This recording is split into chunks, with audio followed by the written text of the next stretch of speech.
Good morning. Welcome to the world of conscious positive thinking with MJ, where your thoughts become your power and your mindset becomes your compass. MJ is here to guide you through a journey of self-awareness, emotional mastery, and empowered living. Find us on the web at mbradio.us. Want to make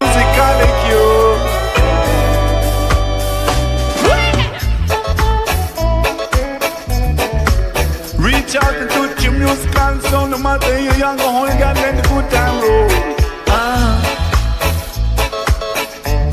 But still you say,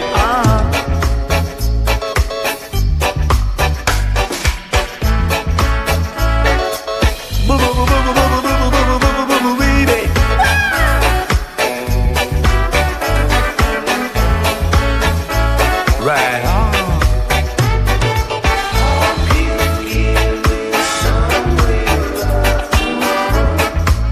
Can't wait any longer.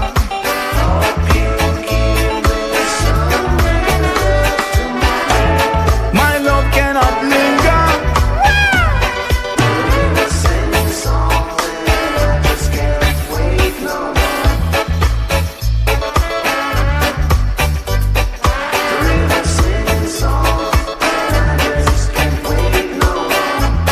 Hear the river whisper keenly. See no matter if you're happy, see no matter if you're blue. My love it a shine on for you. My heart it a bubble up for you. My love it a shining for you. It a shining for you. Hey you, hey you.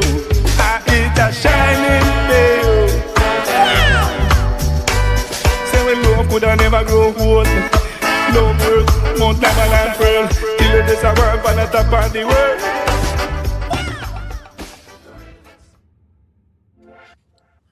Oh, I don't know. I keep giving that rhythm that damn hello. Welcome to the end of 2025. What is going on? What's going to happen? What is going to be? Are we going to be que sera? What will be, will be. You guys, this is I'm ending my second year, 2025 on mbradio.us. What a blessing. What a joy. It has been. What a learning phenomenon for veterans and for people with a voice to try to help. And you know what? If we are here and you're here, that's all that matters, because it is what it is. And today, we got a big one. We got a big one for a lot of service to others. If you are a service to others, then I can completely understand your addictions. It is a tough one. Addictions is always a very tough subject to talk about, because you could look at somebody and know that they have a psychological or mental issue going on, and you're watching them, like the song Gloria, right? With the alcohol, they always saw her just drunk. And if you ever heard that song, it is about addictions. I know there's several of our DJs here at MBR who are through the 12-step program, through the Christ program, and they assist as well. And Red is one of those big guys who, on our station, Freedom from Struggle, he talks about his own and how he got out of it.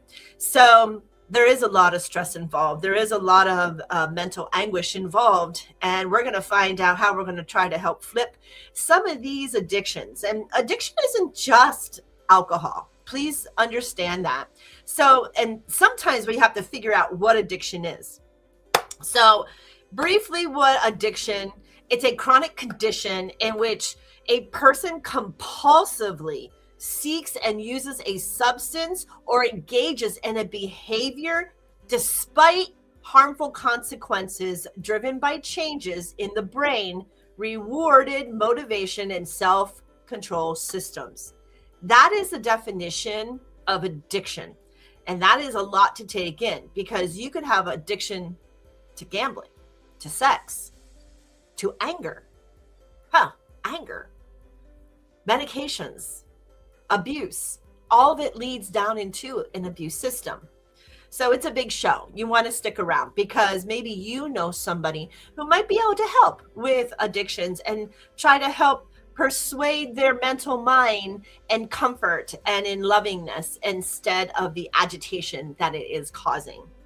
Okay, but before we go on this beautiful December the 29th, here at the end of the 2025 year, I know we have to do the what does the 64 mean?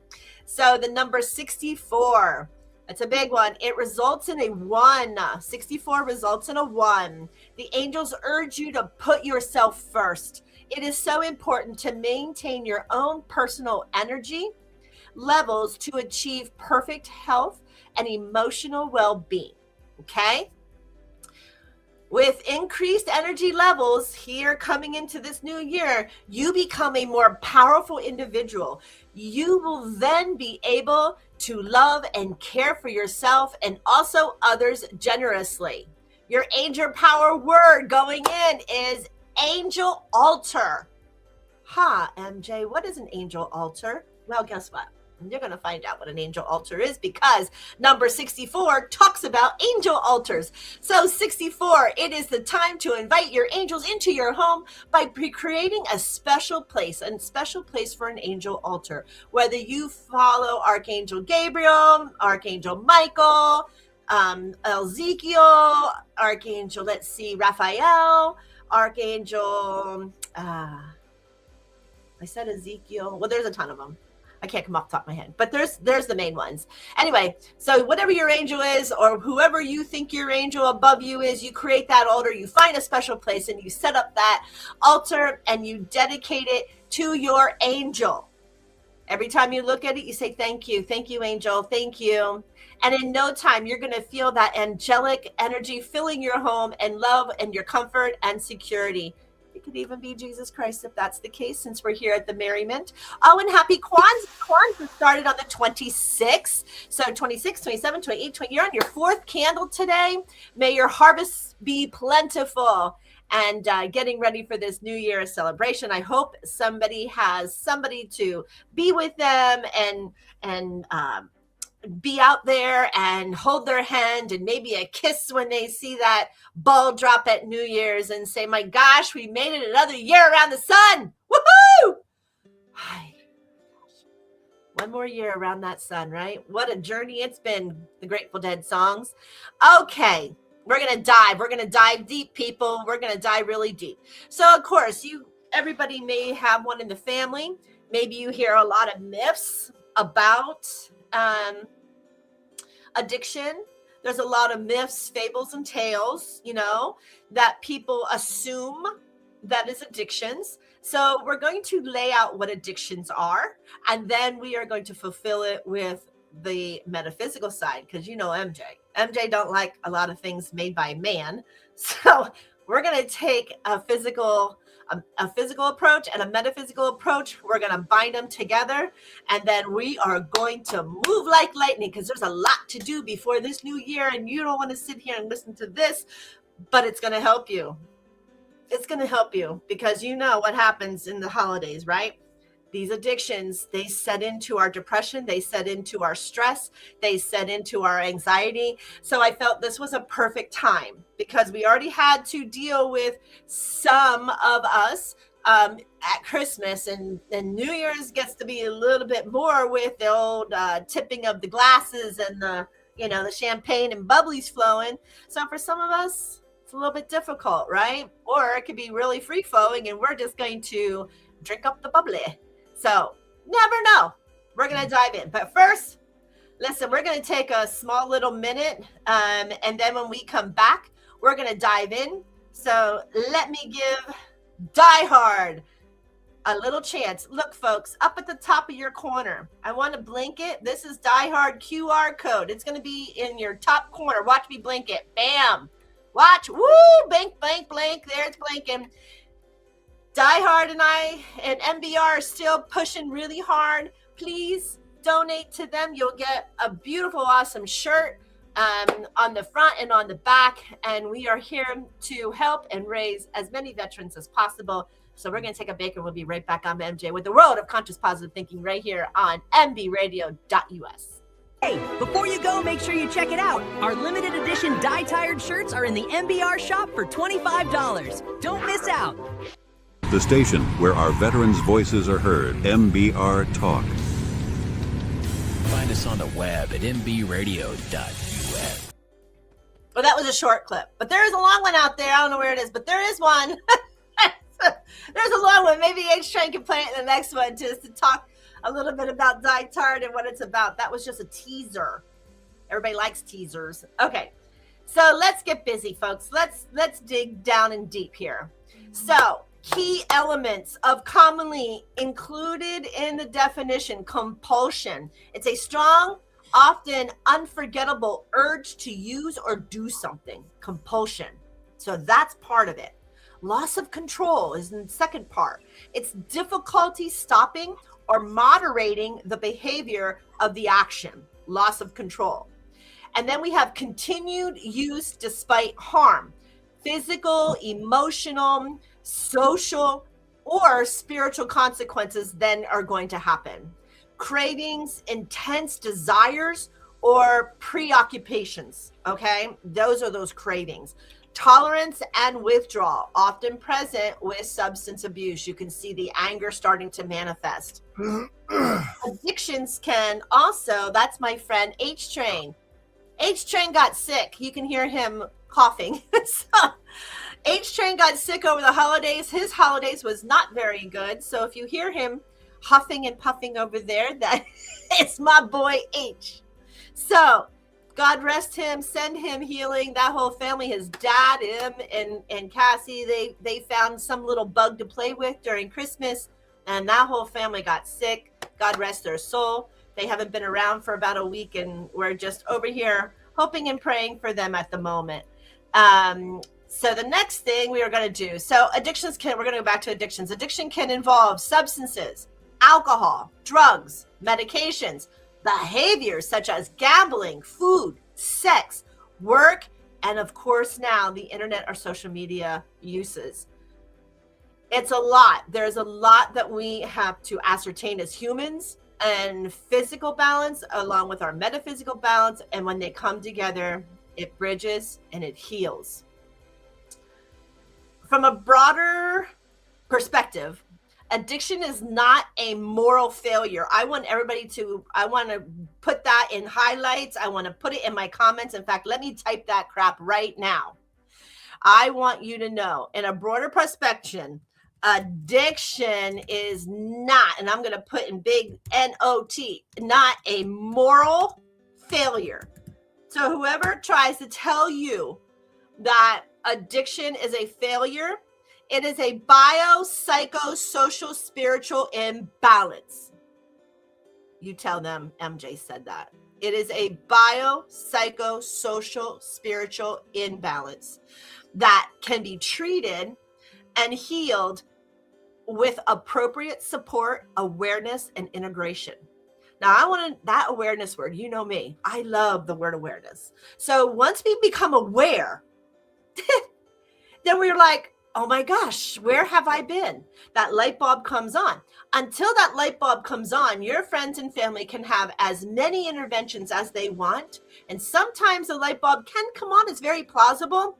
But most of the time, the individual who is in the addiction is going to get angry. They're going to get frustrated. They're going to feel attacked. They're going to feel cornered, right? Just like, you know, it's an army against one person and you try to trap a stray cat. You ever try to get a stray cat? Oh my God, you'll have scratches all the way up your arse and you'll have bite marks. Same as anything that's wild. And so I look at addictions like being wild, right? I'm wild. Why? Because it's an untamed, it's unbalanced and untamed and unaligned, not failure. It is bringing back into balance that we have to, and we need to find the right ideology and the right person to bring that back in. But it's not a failure. So whoever's telling you that, I want that out of your mind one time, because I don't believe in it, and you shouldn't either. So okay, there's the question. Here it is. What does biopsychosocial spiritual imbalance mean? that addiction for any chronic struggle is not caused by a single factor, but it is a disruption across 4 interconnected levels of human experience. These are the 4. Changes in brain chemistry, in biological, right? That's the first one, biological. And it means that changes in the brain chemistry and reward pathways. It's also a genetic vulnerability, nervous system deregulation, and physical dependence and tolerance or withdrawal. That's number 1, biological. When the biology is out of balance, the body seeks relief or regulating through substances and behaviors. That's how it works. So now we have to go to the psychological, right? This refers, so the mind and emotions, right? So our psychological aspect is mind and emotions, trauma, stress, grief, and unresolved pain.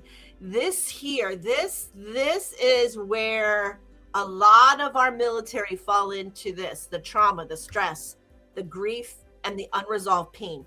That is the main component of a PTSD. Then we go to anxiety, depression, and shame.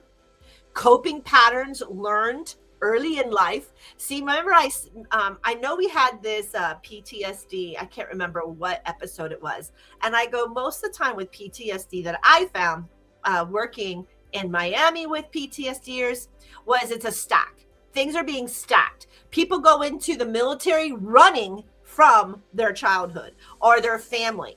A lot of people who go into the military haven't been able to find their identity quick.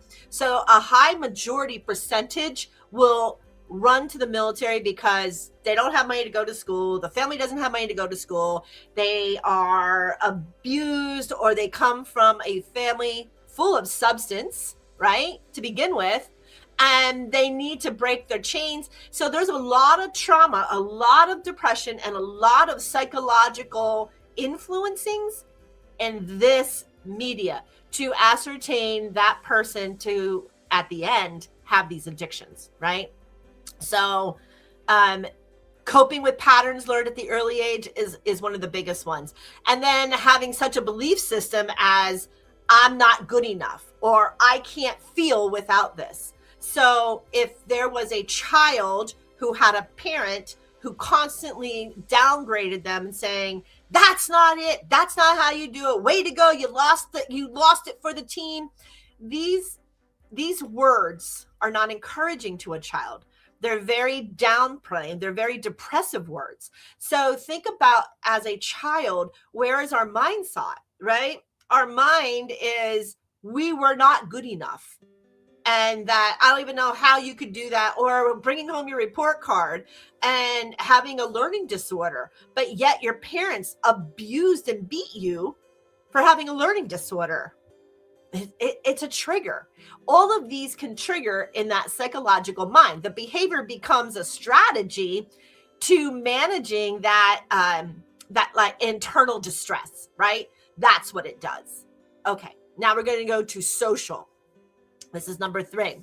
This refers to relationships and our environment, social, right? Our social realm outside, family dynamics and attachment wounds, right? What does that mean, MJ? Family dynamics. Well, we just discussed some of them, even in the psychological. This is where the parent would put the child down in front of public. This is social, and making the child feel worthless, or making the child feel not good enough, right? Or, well, guess what little Johnny did today, and constantly rendering the ramifications of the child, of its learning practices to grow into an adult. The adult of the child, the parent or the guardian of the child, downplays them, pushes them into shame or guilt, and that's not good.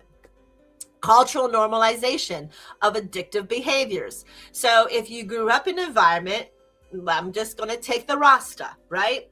If you're growing up in a Rasta family, marijuana is your friend, right? Because that is the Rasta. So we have to isolate what then, it can go even further to Christianity. And some of the people claiming that, why are you giving wine and not grape juice or water? We can even take it down that road. And now we have the addiction of the alcohol, right? And now they want to blame Christianity of the bread and blood of Christ, the body and blood of Christ, on the wine. So cultural normalizations can be huge with addictive behaviors. Isolation, lack of support, or belonging.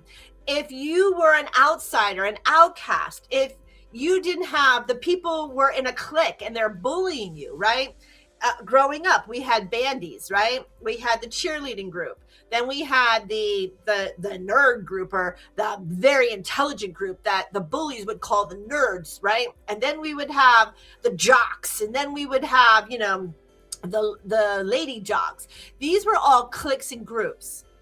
And that became so emotional bearing on children in school that this complicated their adult life. Because that socializing, that isolation, and that lack of support, that did not help growing up. These are all ramifications of why addictions feed from these unhealed areas. Social stressors, social stressors, right? This is another one. So at work, finances, or loss, your social structure, where are you, right? All of these maintain. How many people do you know out there with social structure issues, having to be poor as a joke, but wanting the world just to keep up with the Joneses, because they haven't learned to love themselves and honor what they have within. So that's another very important side, that social side. Humans regulate through connection. I mean, we weren't here to be alone. We're not. We were here to form connections and network. It's like that Chinese red string coming out of us, right? That's what we were here. When connection is fractured, when one of those strings break, substitutes are often sought, depending on how that broke. How many people know that that is very much socialism of having a divorce? Okay, somebody going through a divorce, and one person just decides to leave the relationship and the other person is devastated.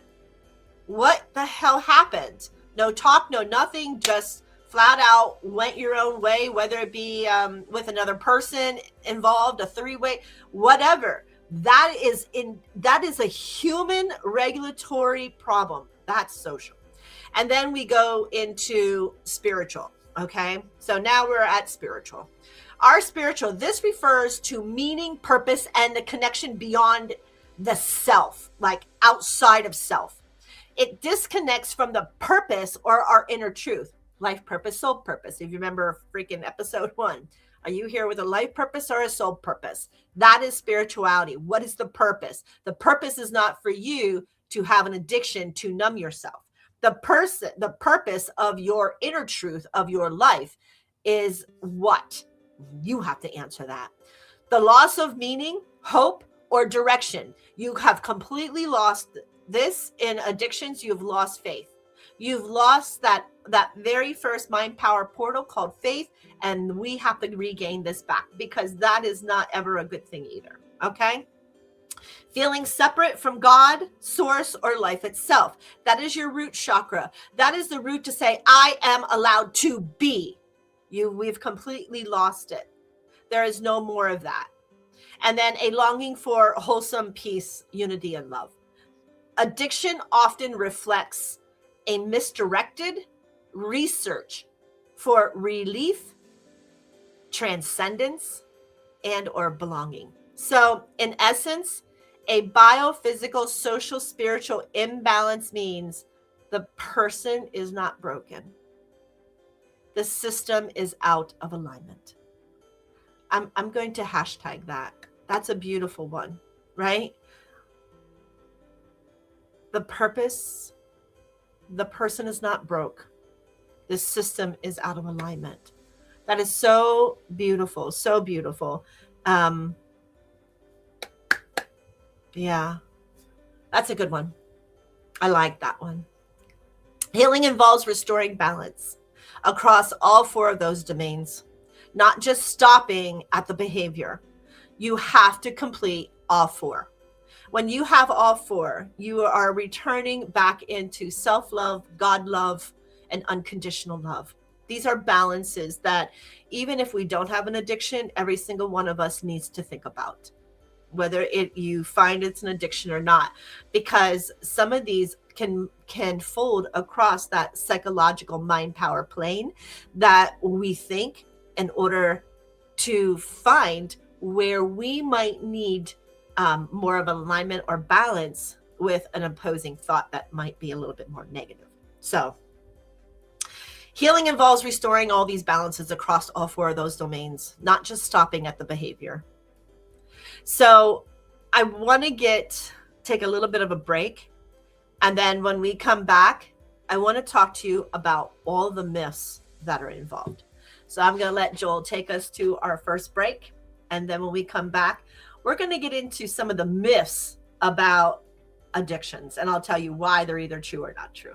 You're listening to mbradio.us. My name is MJ. I'm here on the world of conscious positive thinking. Be right back.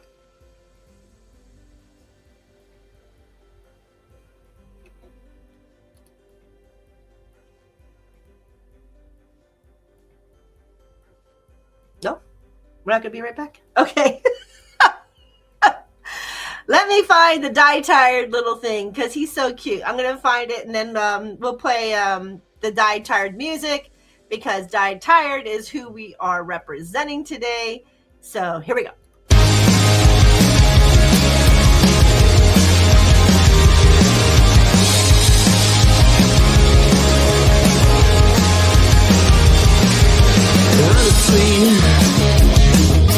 Hold on, things are dizzy, spinning rapidly. To miss another beat is such a tragedy. Now this moment feels like all eternity.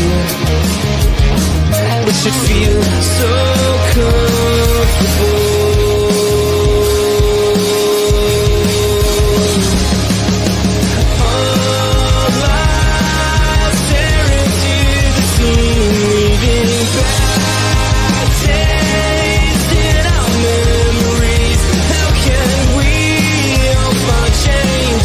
It's all in the secrets of the open heart. Love, tear it down, there is no need to scream and shout. When everything seems crazy, reflection now. A peace of mind should not include deception's help. It should feel so comfortable.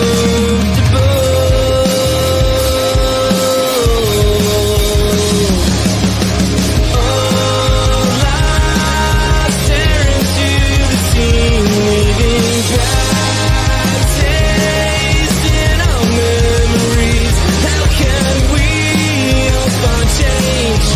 It's all in the secrets of the open hearts.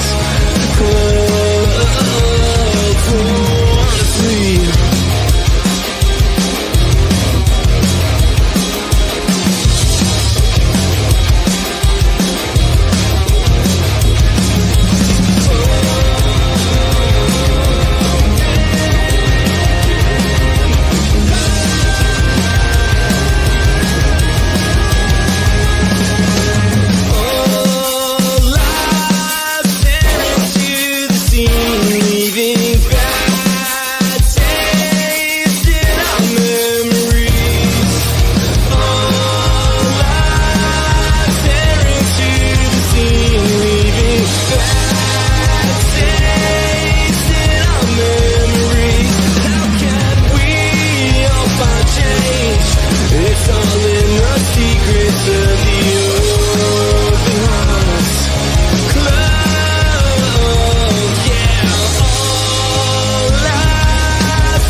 right. Welcome back. Thank you so much, Died Tired. Again, up in that corner, look at the duck. Go ahead with your QR codes. Take a picture of that. Help support our Veteran Voice Rising at MBR in connection with Died Tired. Let's get them on a platform that everybody can enjoy their music. So we're doing myths. Myths about addiction. Here we go. There are some common myths about addiction with clear truths that are useful for teaching, counseling, and being able to open discussions. So here we go. Number one myth is addiction is a moral failure or lack of willpower. The truth really is addiction is a chronic treatable condition involving brain chemistry, trauma, learned coping patterns, and environmental influences. Willpower alone is rarely sufficient. Willpower doesn't help. However, I am going to tell you, not a but, it's a however. I want to say willpower, your will center, it is a mind power portal, the will. When we have faith, which is first and foremost, the will comes in line, okay? And when we have that will that nobody is allowed to take away from us, then it's a game changer. So even though addiction is a moral failure of lack of willpower, is what they say, willpower alone is not enough sometimes. It is the help and it's the caring of that illness that we need to support and raise. Myth number 2, people choose to be addicts. The real truth is initial use may be a choice, a social behavior, but addiction is not. Once the brain and the nervous system's change occurs, choice becomes constraint. It just, I'm just going to leave it at that. That choice really just becomes constrained. So people choose to be addicts. The truth is the initial use is not there. However, the numbing and the joy that they feel, that is when the addiction starts to happen. Okay. Myth 3, only weak or irresponsible people become addicts. I know some alcoholics, and alcoholics are addicts. Every day they will drink a 6-pack of beer and get up and go to work. They are called functioning alcoholics. So people choose to be an addict? No. Only the weak or irresponsible people become addicts? The truth is addiction affects people across all intelligence, intellectual levels, professionals, faiths, and socioeconomic backgrounds. It affects everybody. When stress gets too much, this is when addiction starts. It is to numb the stress or the pain. Okay, so that is myth number 3. Myth number 4, addiction only involves drugs or alcohol.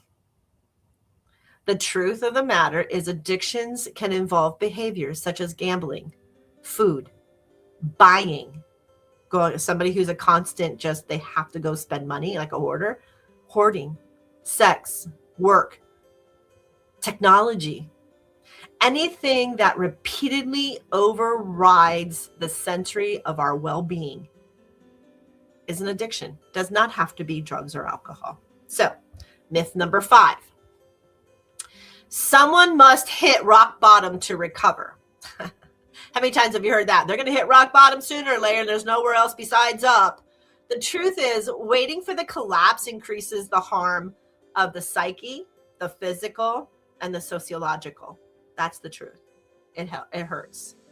Early intervention and compassionate support lead to better outcomes. Now, I'm not going to sit here and tell any single one of you that intervention works. Again, it takes the will of the person. If you want to intervene, then open up their faith first and give them support of themselves as well. And we can have a better chance of actually increasing. Hey, Jackie, all kinds of addiction resist. Thank you for talking about this. You're very welcome. Exactly. You know, Jack, again, some of this, like I said in the beginning, people overlook at a very young age. A lot of addictions really start in our early childhood. And that is kind of oppressive. It's like, it's very discerning. I'm going to say it's very discerning that the teachers, the parents can't understand the psyche of a child. I would love to see, you know how they always have the ladies who are pregnant and bearing the Lamaze class, the breathing classes, Lamaze class. Okay, so where is the education for these types of traumas of parents? Do you know that the first 5 years you mold that child? The molding of the child in conditioned mechanisms are exactly by man into the child.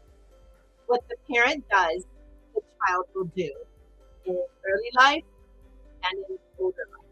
You are conditioning them.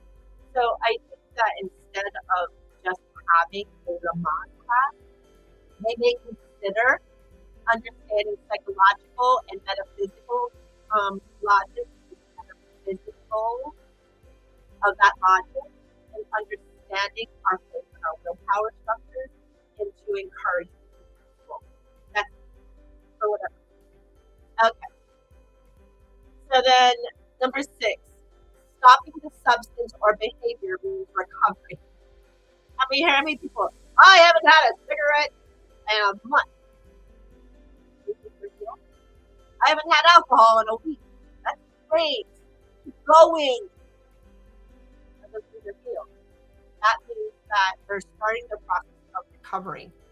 Stopping a substance or stopping a behavioral or stopping a psychological is great because you're honoring. Now, where's the support to get you further? That's where it's at. Let's find out why we're trying to be numb.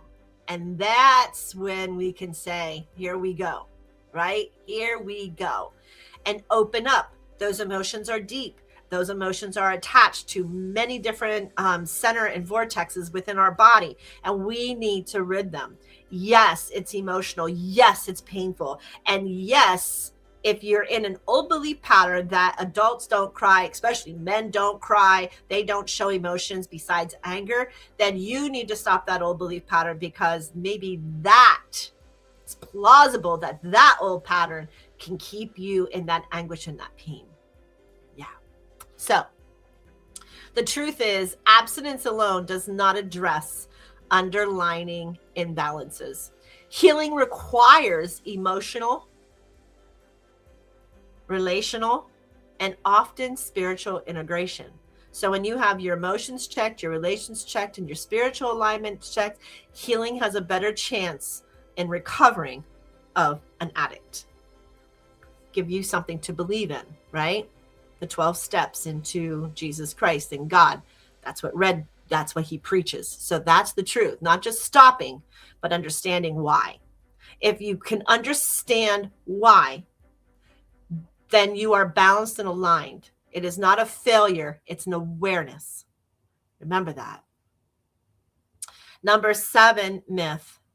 Relapse means failure. The truth is, a relapse is often part of the learning and healing process, signaling areas that still need support or regulation. This is the one where when people relapse, a lot of your family and friends give up. A lot of your acquaintances give up, right? That's why when we go to addiction meetings, you find your support. Who is your on-call support person?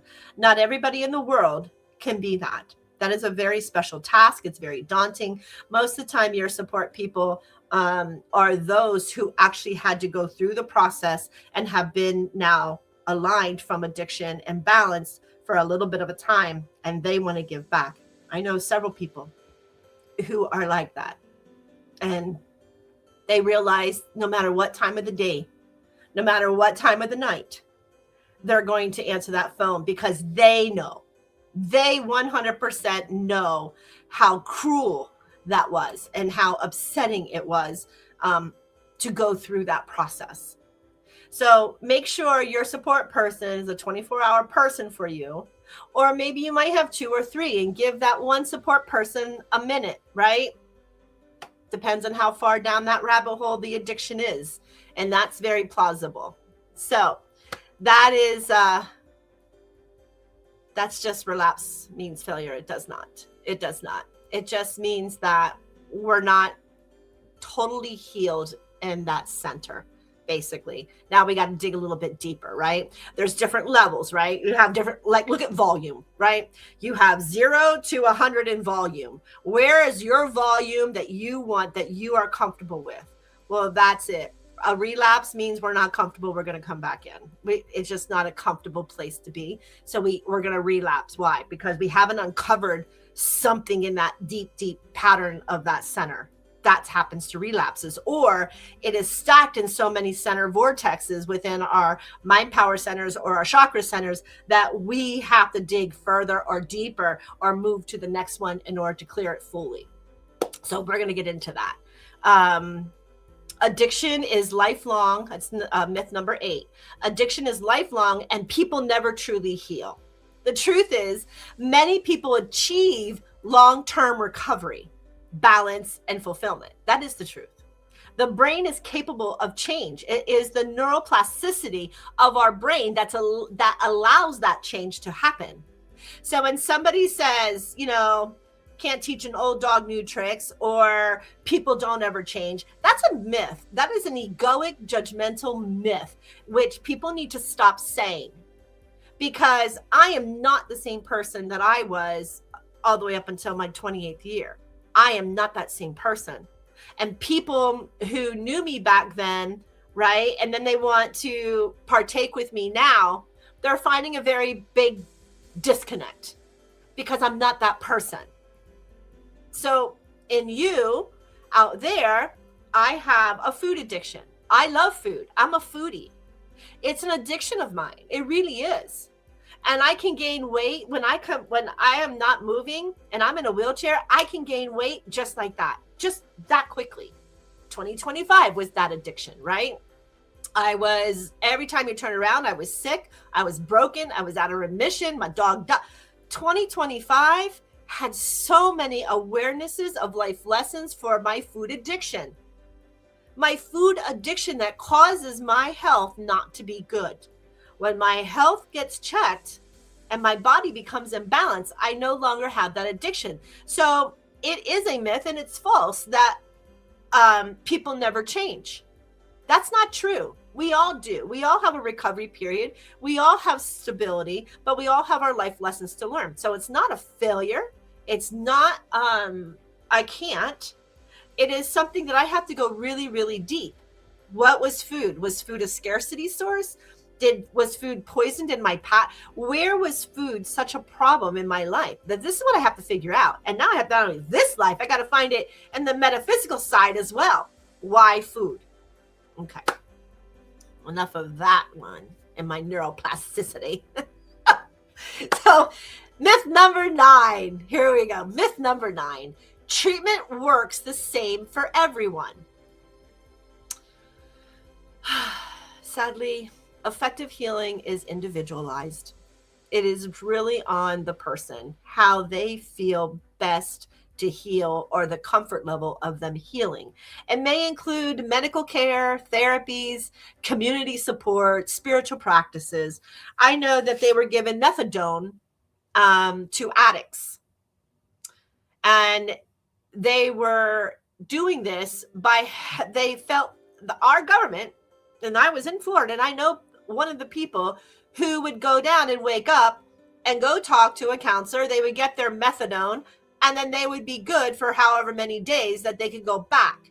So the source of having no money in order to have the addiction, in order not to have a suicidal rate or any downfall or any ugly surrendering, they try to portion that being, right? And allowing this and this. Yes, then they get addicted to the day, but it's okay. It's not every day. It's not 10 times in a day. That's okay.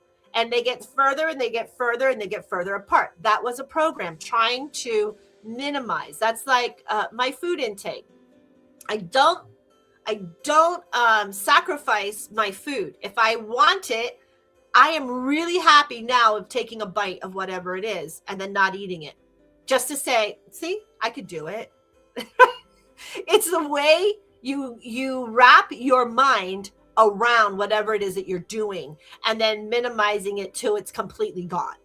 So in Vegas, I lived in Vegas. You know, people go, oh, do you want to go to the casino? I'm like, I'm over it. Living 2.5 years in Vegas, I was a little over gambling. Gambling became an addiction, right? Think about it. How much money as an airman did you really have? Right? So you wanted to make more money. Then that became with learning lessons and failures, right? It was an addiction. It was, I had to go. I had to figure out, because once you win, now you become an addict and you fall into the prey. And not only do you fall into the prey as being an addict of gambling, well, what do casinos do? Here comes the food. Here comes the liquor, all free. You're winning. MJ's winning it. I'm winning. Here's my food. And I get a little drinky drink and I'm playing. And it all just boiled down into MJ not having money for 2 weeks or food for 2 weeks. And I had to get my ass back to the base and find food at the cafeteria. Yeah. Anything that derives an uncomfortableness of the physical is an addiction. It really is. Biting your nails. That's an addiction. That is people go, oh, it's a habit. No, it's an addiction. It's not a habit. It's a habit formed by an addiction, right? Of chewing, that oral fixation. Food is about an oral fixation in the mouth, right? What did was our pacifier removed too soon for that oral fixation?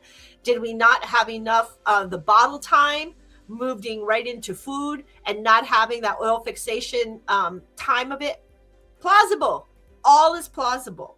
But these are how this addiction works. And these are why these myths come up. So again, we're back to the treatment works for everybody. It doesn't. What might work for me might not work for somebody else. When I started my spiritual practices, I started in a religion based. It was Catholicism. I talk about this all the time, but I felt like there was more. So then when religion, we went to spirituality and spirituality into consciousness, right? These are stepping stones of owning your failures, owning your life, not failures. I don't want to say it like that. Cancel, clear, delete. Owning your lessons that had to be learned in order for you to become in balance. When we become balanced, then the imbalance is a dysfunction to cause a disalignment or an addiction to numb whatever that may be, to hide the pain or to hide the stress, to do something. Okay. We're down to our last myth. It is addiction is about pleasure. So I believe at first, this is my belief system for me, it is a form of pleasure. Okay? For my addiction of food, it is pleasure. It is like, they always say the comfort foods, right? How many women, comfort foods, you know, the husbands are so programmed, right? The comfort foods. So when we're pregnant or we're menstruating, the husbands come in with ice cream. Here, honey, eat some ice cream. Make you feel better, right? So there's no blame saying, oh, well, you know, you pushing me to that caused me to have this. No. It is an isolation of one to another. Oh, she's menstruating. Get her some ice cream. Get her some comfort foods. Yeah, those comfort foods, they numb us all right. They numb us right back into being that addictive person. So for your friends and family out there who think that, you know, passing food instead of a Motrin is going to help? Are we creating an addict of the medications? Or are we creating the addict of the food? You understand? So we have to go back into our child mind. What was we given? Were we given food as a way of comfort? Or were we giving medication as a food of comfort? Where did it stem from? Instead of healing what is wrong with the physiological, the mental, or the physical, right? The sociologicals. So I'm laughing because when you heal these things, you're like, yeah, I get it. I get it now. And then you can smile, because smiling tricks the ego. You're not hungry. You don't need that piece of cake. You put that shit down. But the scarcity of the food at some point has to be found in order to have that. Anyway, okay. Here's another really good phrase. Addiction is not the problem. It is the symptom of the unmet needs and unresolved pain. That's so the core of addiction. It is not the problem in itself. It is the symptom of unmet needs and unresolved pain. But I'll probably hashtag that. So that we're going to take a little break. I need a little drink of water. I'm going to hashtag that. Jewel, are you still there, Jewel? Can we, are you still there, my friend? Okay. So we're going to go to break, and then we come back, and then we're going to find out about genetics and how it influences us.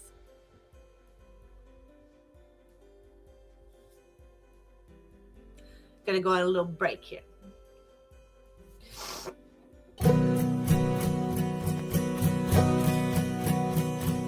Stand up for the red, white, and blue. Stand up for the values we hold true.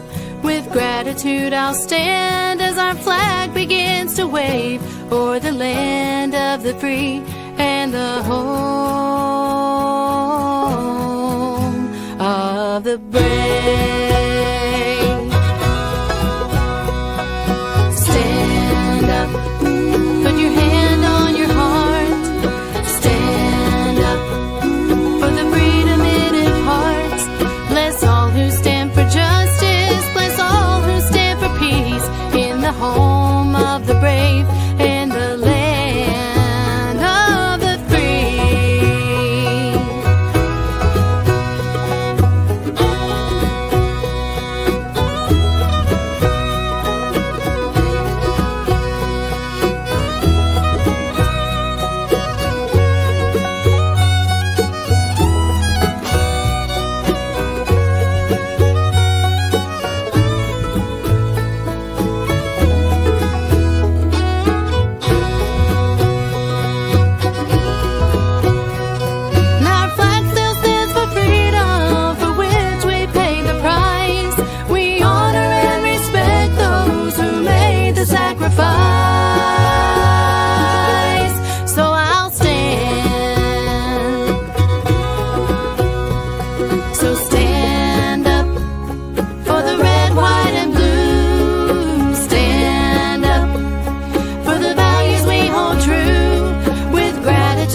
Senior Airman Holland Pickard.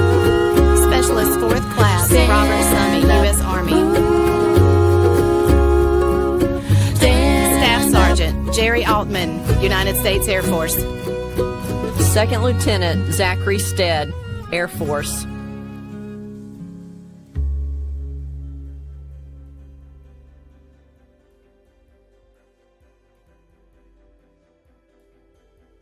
All right, we're back. That was Sweet Potato Pie with Stand Up. Those Southern Belle ladies, they're so beautiful. I love that song.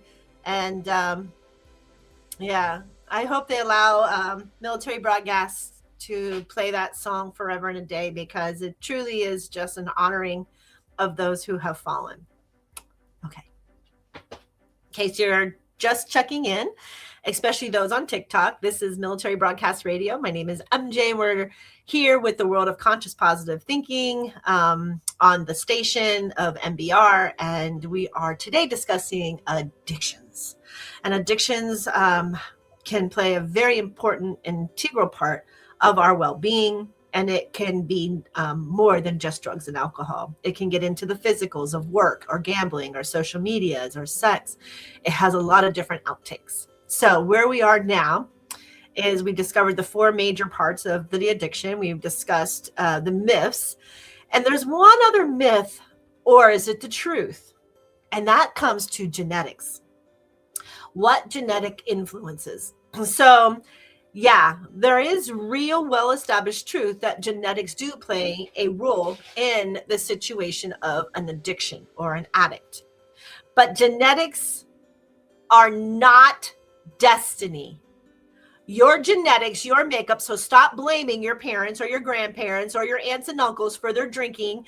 If they started you drinking, stop it. Because all you're doing is allowing your ego and your judgment to push blame. Because it can't be your fault. God forbid, it can't be my fault. It can't be yours. No, somebody had to teach it. No. So stop that. Research shows that 40 to 60% of a person's vulnerability to addiction can be influenced by genetics. That's a high one, 40 to 60%. These inherited factors can affect how the brain processes dopamine and reward. Sensitivity to substance, the stronger reward or weaker negative effects. Stress response and nervous system regulations. These all are genetic beings of these inherited factors, how they're affecting. I just want to isolate why we're doing this. Stress response and nervous system regulation, impulsivity and or risk-taking traits, and how quickly tolerance or dependence develops.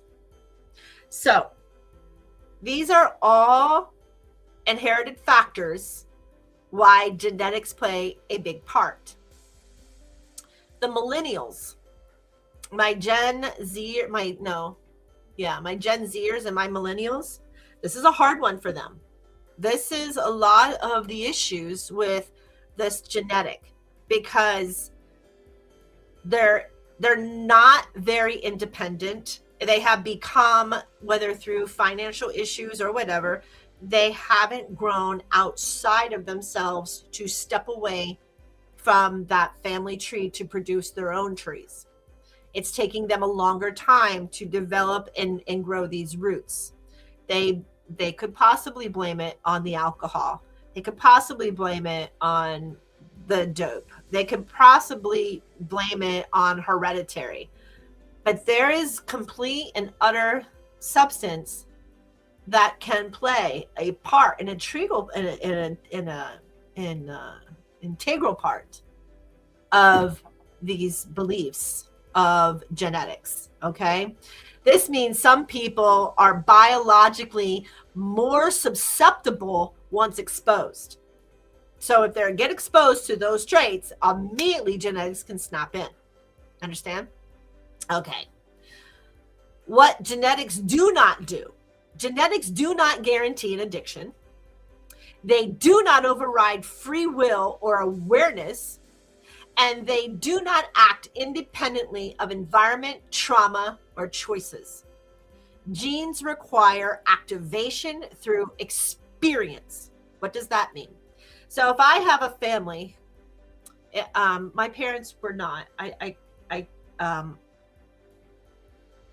can speak of knowledge of other families. Let me put it that way. I do have knowledge just because I'm a healing center and I do have that their families have a long history of alcoholism. Okay, so alcoholism had been very, very important in the realm of our military. It became a very important prohibition for those people who had scarcity of it and then turned into it. And now they lead that family. Now there's a difference. You know, I say I didn't have any alcohol. My family still consists of, my husband's from Trinidad. You don't find so many in the United States. Just because they drink alcohol on a daily basis doesn't mean that they're alcoholics. Right? MJ, no. When we were raising our kids, my husband and I reward him for this, knowing that he had parents who drank and a history of drinking, and some of which who couldn't let it go. My husband said at the time, listen, in the islands, you don't drink the water. So you're either going to drink Coke or you're going to drink alcohol. Most of the times, the addiction is to more sodas filled due to having to boil water or so on and so forth. And they said once a kid could try to see it, they're like, here, you want to try it? And most of the time I didn't like it. However, as an adult, that was the leading beverage, right? Look at Carnival, look at their social. So alcohol became a staple, especially beers, right? It became a staple of their diet. It's a difference. There's a difference between numbing an everyday thing and not numbing. So hereditary, if there's no stressors and there's no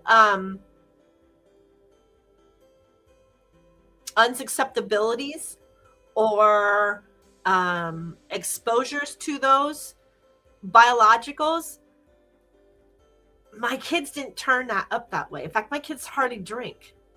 They'll have a social drink, but they don't really drink. You know, they're not have to come home every day and drink alcohol. They're not like that. And that's different. That's the difference between a psychological brain of understanding alcohol versus a brain who was told negatively about alcohol. Of course, when your grass is greener on the other side, right? Ask me. I was 18, right? I was 16. I was in those. And everybody here listening was in that parody. You know, you didn't want to be shunned. You didn't want to be the kid out. So you had to go to the party and you had to experience this. Did you teach your children like I taught mine? Knowing there's alcohol from my family's islands, what do I tell them? You can't drive. You're right. I don't want you driving. I will ask no questions. Just call me. I don't want to ask you questions. I will freely. I also taught them how to drink in party socializations, not to feel peer pressure. Get a beer in a can, not a bottle. Go dump it in the bathroom. Put water in it. Get a rum and Coke when people aren't looking. Pour half out. Pour more Coke in. Make sure they see you. Pour that little bit of rum. These are social peers as children. So if you have children, maybe you can help give them some clues of how to adjust at parties and be forceful in saying, I am not against it. This is against the law. There's law and order. You're not to drink. This is the law. If you get caught, don't call me. I'm not going to, because that is your will to do that. However, these are ways around it. And I proved that the way I did it for myself, right? If it works, that's great. If it doesn't, then there's a life lesson to be learned. And then we have to honor that life lesson and we have to build on it. So genetics, what genetics do not do. Genetics do not guarantee addiction. They do not override free will or awareness, and they do not act independently in our environment, our trauma, and our choices. Genes require activation through experience.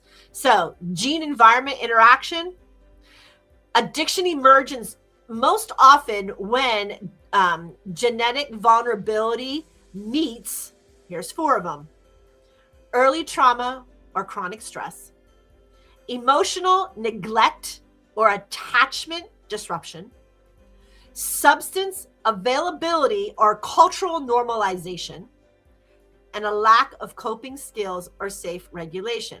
So gene environment interaction, those 4 there are gonna meet what happens when it gets back into the gene environment. Okay. Some with genetic risk, but a supportive, regulated environment may never develop the addiction. I just got done telling you, my children were born in a substance of the island drinking, right? That was my ex-husband. They had that. However, to normalize it, not to surrender, every day, I don't know today, but my ex-husband would have either a Carib or a rum and Coke, and he would be cooking dinner. What is wrong with that? I don't think there's anything wrong with that. However, it accepts the genetics that drinking on a daily basis is good. However, with the support of the kids and the support knowing that this is not, this is just water. If you want water, you want juice, you want Kool-Aid, whatever you want, you take your drink. You're not in the islands anymore. There is water available that is not going to harm you. So these aspects, this is why these are important, right? So with someone who has these genetic risk, however, is supportive and it regulates the environment, that may never develop that addiction ever again. Someone with low genetic risk, however, severe trauma still can bring them to, that gene type for that addiction. Yes, very, very plausible. I told you, 40 to 60% believe it. That's a big number. When I get a statistic like that, it's 40 to 60%. That's a big gap. Research shows that 40 to 60, what research is that? Who's doing that research, right? That's a big range of numbers. That's 20%. Anyway, what addiction, these gene types, it goes into epigenetics. And this is really an important distinction. So the epigenetics, it's life experiences that can turn genes on or off. That is epigenetics. EPIGENETICS. Please, anybody on here who has addiction, look this up, because life experiences can turn genes on and off. Trauma, stress, substance exposure can activate these risk genes. Healing practices, therapy, mindfulness, spiritual work, and self-relations can downplay or downregulate those same genes. They can just bring them right down. This is why recovery is so possible. Biology is adaptable. I'm going to say it again. Recovery is possible because biology is adaptable. Why is biology adaptable? Okay. For anybody who doesn't believe that to be the truth, let's go back. Where do we have the adaptability of our physiological, right? Recovery. Where is it? Well, we do recover. Biology is adaptable by our peers, our pressure.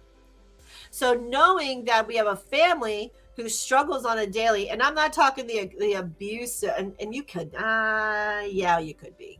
We could be talking that, where that the alcoholic parent becomes just abusive, right? Or if they have a lack of alcohol, they become mean. They become dysfunction. Or drugs, right? When they don't have their drugs, they go into the meanness. They go into the abuse side. And that is where it really hurts. So addictions end up in fields in our brain where that then becomes the tragedy of addiction. It becomes the abuse side, the unimportance of life or the unimportance of somebody else's self-care. Okay. So now we know what it is. Now we know that there's practices out there, the 12-step, and there's retreat centers, there's Al-Anons, and there's a whole bunch of other psychological treatments. But I really want to minimize these treatments because we know about them, and I want to go to something else. I want to go to the spiritual, holistical perspectives of addiction, because I have a good feeling for some, this can twist an outcome without having to be in a circle or having to go into a retreat centers. Sometimes a more softer, practical opening up those centers that we seem to keep closed, like skeletons in our closet. Sometimes these release to a phenomena of not having to have that drink. I had a gentleman who there is nothing else he could do within his family, his relationship at home, and blah, blah, blah. He just turned to drinking. He wanted to be numb. He didn't really want a divorce because he didn't want the family. He didn't want the kids. So he picked up drinking, right? There's the numbing substance. He picks up drinking to numb it. However, things start falling apart. So anybody who has alcohol or drugs or any addiction understands things will eventually fall apart. You might feel numb and good, right? For those 6 hours that you have to spend with your family outside of work and school. However, what's happening? We're not fixing the problem. We're stacking now problems. We're stacking more. And that just doesn't do us very well. Well, it doesn't do us very well at all. So our spiritual holistical perspective of this from a biopsychosocial spiritual lens. Here we go. Genetics load the gun. Our environment pulls the trigger. And awareness and healing put the safety back on. Look at that. Hello, military members. Genetics load your gun. The environment pulls that trigger. And awareness and healing puts the safety lock back on. We have to be aware. Look at that word again. We have to be aware and heal it in order to put our safety back on. Okay? Addiction often reflects an inherited nervous system pattern that not inherited failure. So it reflects an inherited nervous system pattern, not inherited failure. Got it? It's a pattern. And what do we say about patterns here on the world of conscious positive thinking? Patterns are no good. If I have to say, here we go again. Why me again? This always happens to me. This is a pattern. Patterns are no good. Clear them out, and then we don't have to face it again, and we don't have to go back in that rabbit hole and face it. Patterns are no good. Own it. Just own it. That's all you got to do. You have to just own it and figure out how to get rid of that pattern. Go see a metaphysical counselor. Go see a spiritual counselor. Go see a holistical counselor. Come away from the psychological counselors if you are constantly rehealing or relapsing or not getting through. Take an alternative. There's nothing wrong with it. You may learn more from an alternative person who has an extended soul life than somebody who studied for 4 years and trying to help you fix a problem that they have never fixed themselves. Does that make sense? Okay. So, genetics influence vulnerability, not inevitability. Addiction is shaped by biology interacting with life experiences. And healing can reshape all of this. It can reshape it. We can find that key takeaway of finding what is our vulnerability. What is it that we don't want to face? What is our inevitable addiction that is shaped by our biology interacting with life experience? Where does it come from? This is inner child work. This is dark. This is shadow work. In order to figure out what's triggering you to not blossom like a beautiful freaking lotus. You're still in the mud and in the stems. Why? What is the shame? Where's the guilt? Where's that skeleton? Remove it. There's nothing. There's no judgment. We need to get into that amygdala brain and go, there it is. Your ego, your super ego, and your judgment. They are tripping your receptors. Sometimes you can get away with helping somebody in their CBD receptors. People with food issues, GLP-1s, right? That's how they're getting away. It's taking that receptor of the brain to say, you are not hungry. That's the receptor. It is an inevitable process. We have to subsidize something else for it. My addiction is food. So I talk about these things, right? I talk about different mental practices. I talk about different meditations. You can do the same thing with alcohol, with gambling, with sex, with medications, with street drugs, with social media, right? If your brain is on that screen and social media and internet way too much, your receptors, especially if you're following something that is not balanced and it's far-sighted, these receptors, this is an addiction. You can't stand it. You constantly have to argue with that one person who completely is radical one side or the other, and you're constantly arguing. Why? Stop looking at it. It'll go away. Trust me. The more that you give something an attention is the more it's going to appear, especially with AI phones today. So stop giving it an attention and it'll go away. I promise you. Okay. We're good? Okay. We're going to go to the next part. Genetics versus trauma. Okay, this is big. This is big because remember, our genetics could have a very big issue, which is why we pushed ourselves into the military or pushed ourselves away from home or pushed ourselves to go as far away from our family as possible, because there was something that told us in that mind stream, I am not your child anymore. I got to go.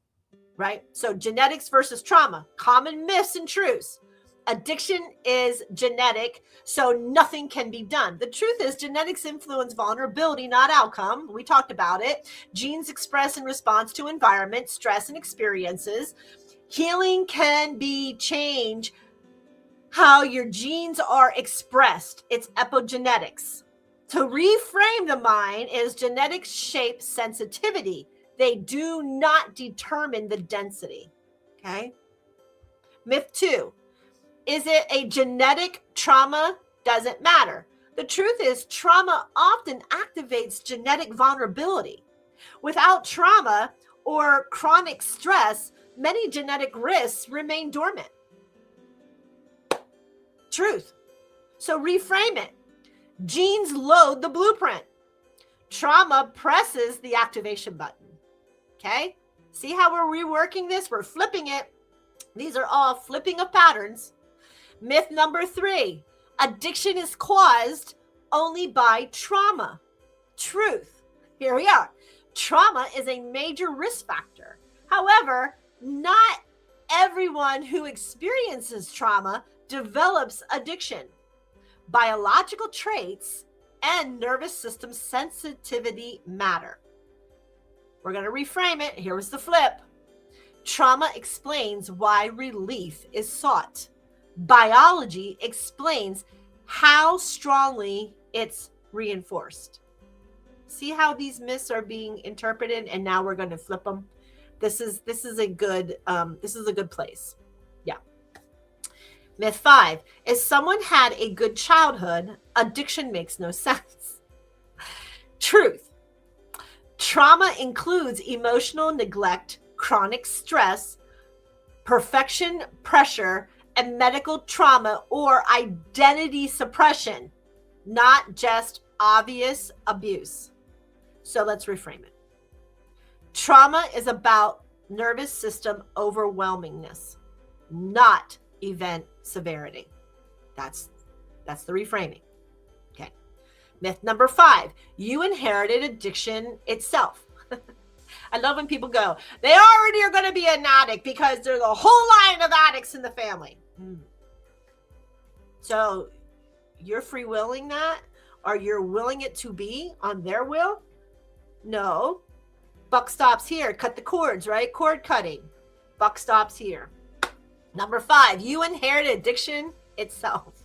Truth. You inherited tendencies, stress, reactivity, and dopamine sensitivity. That's what you inherited, not substance or behavioral addiction. We're going to reframe it. We're going to twist it. Here's the twist. What's inherited is the nervous system pattern, not the coping strategy to heal it. There you go.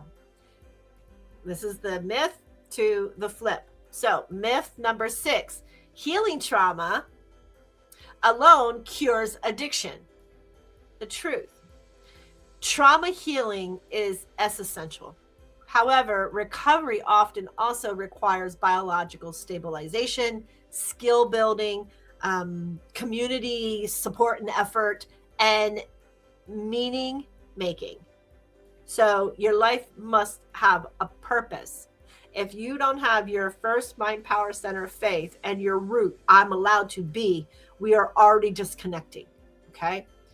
So now we're going to reframe this. Trauma works open the door.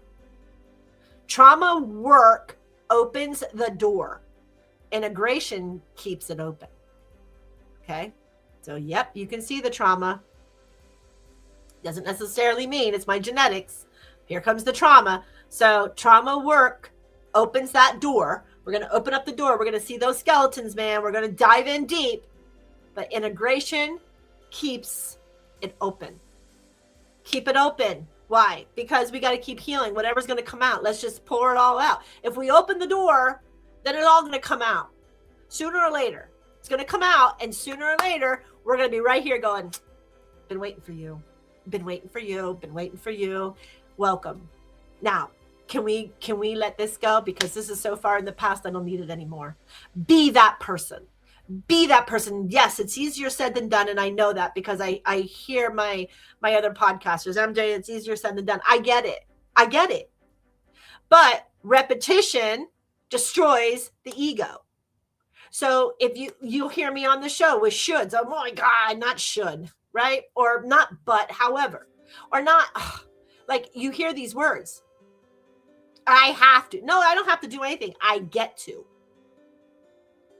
It's triggering the mind of positive thinking and having somebody there reminding you of the positiveness that you don't have to surrender to genetics. So somebody says, oh, it's genetics. Okay, so where is science? Oh, 40 to 60%. No. That's a big, come on. So basically, I told you, there's a lot of cliches. Yeah, there's a lot of cliches in owning this truth and how we can heal it. So trauma work opens up that door, but integration keeps it open for us. Myth number 7, relapse proves genetics won again. Blame game. Blame game, blame game, blame game. The truth is relapse reflects incomplete regulation and support gaps or unresolved stressors, right? Not genetic failures. So if you are in a relapse, that just means there's more trying to figure out what we are burying underneath our carpets, what skeletons lie in our closets. That is that. And we're going to reframe it by saying relapse is just information, not a verdict of guilt. Relapse is just information, not a verdict of guilt. Okay?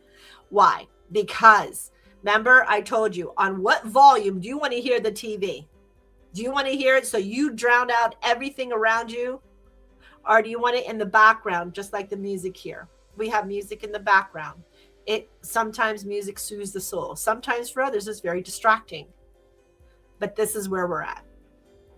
So here's a simple little comparison table. So the aspect is the role that you play.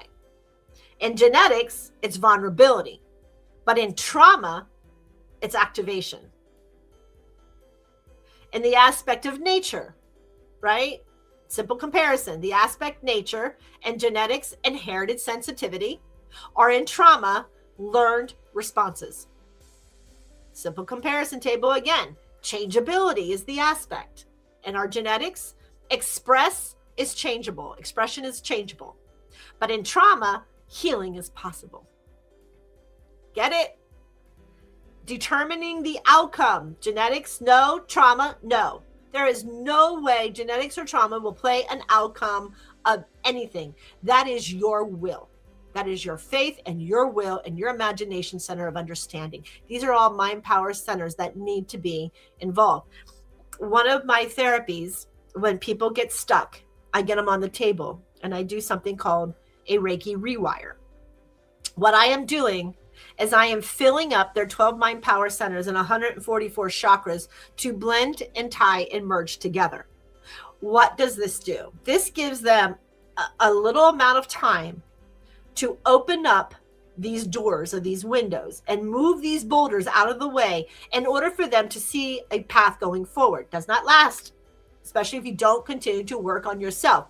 I always tell people this isn't going to last. This is just assisting you to open up that pathway in the brain so that you can keep going forward.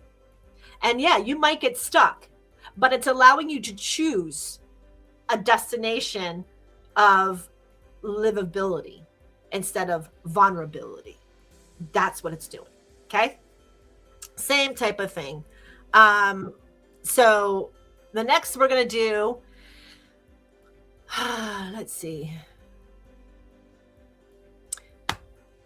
I always ask, is it plausible to believe a family with addiction issues whose parents conditioned a child, newborn through 18, watching them drinking, smoking, partying, gambling, etc., fooding, will turn out to have addiction issues? This is going to go back into, is genetics playing a part? Or is it a conditioned value? Is it conditioned by you, the parent, or the grandparents, or the aunts and uncles? Remember, we just talked about this a little bit ago. So the answer is yeah.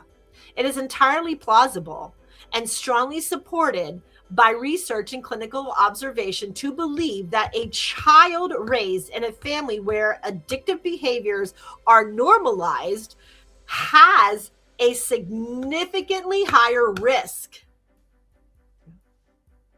of developing addiction-related issues. The risk arises even without consciousness or the conscious intent by the parents. I remember when people in school, I remember we were going in a health class, and one of the things we were discussing was child abuse at the time, but they left it into an abuse of an over addiction of alcohol or whatever. And I remember, I don't want to say it was maybe 6th or 7th grade. They were asking us about alcoholism. It had to be 7th grade going into middle school, about alcohol. And to hear the people, what is alcohol? Well, it's a wine, it's a beer, it's a liquor, it's a this, that's alcohol. And when I was like, no, only on the holidays. It was a sign of good cheer. Like, it was never, and I remember that. Now, a lot of people in my group weren't as fortunate. There were some who said, no, it's a 12-pack every day. It's a 12-pack of beer, or it's always, a half of a fifth, or it's always 2 bottles of wine. If you are somebody who is engaging in that, then I would suggest, why are you numbing yourself? Why do you feel that you have to numb yourself every day? And then you'll hear those people who say, I don't know, it doesn't affect me. Alcohol doesn't affect me like somebody else. I have a tolerance for it, but I like the way it tastes, or, blah, blah, blah. These are the people who are making excuses, because they could be drinking water. They could be drinking coffee. They could be drinking soda. They could be drinking juice. They could be drinking anything else, but they're choosing that because their body has a tolerance for it. I don't believe that to be the truth. I believe that is their ego, or their super ego, and their amygdala telling them, just say this.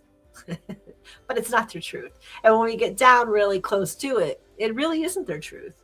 There is something desperately going on. So, why family conditions matter so deeply? Okay. Family. This is going to come back constantly. Why? Because your brain was impressioned as a child. They originally said from 0 to 5, and now they're even leaning more up into 7 years old. I'm just telling you, science, 40 to 60%, or 5 to 7, whatever. But it is a motion of the truth by study. So we have to go with it for now. Okay. For now, because it might help us now. So, why family condition matters so deeply? Early brain and nervous system imprinting. We talked about this. From birth through adolescence, a child's brain is shaped by modeling and repetition. Children learn what regulation looks like by watching their caregivers, their teachers,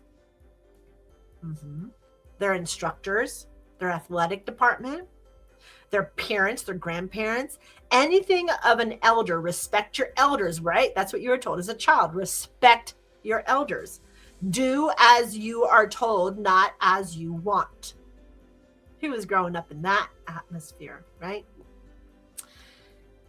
Children learn what regulation looks like by watching the caregivers. Substances or compulsive behavior become associated with relief, celebration, bonding, or stress management. The nervous system learns this is how adults cope. So if they're coping by releasing, because you're like, why do you drink beer? I remember as a kid, right? One of my family members, not immediate, why do you always drink? I remember saying this.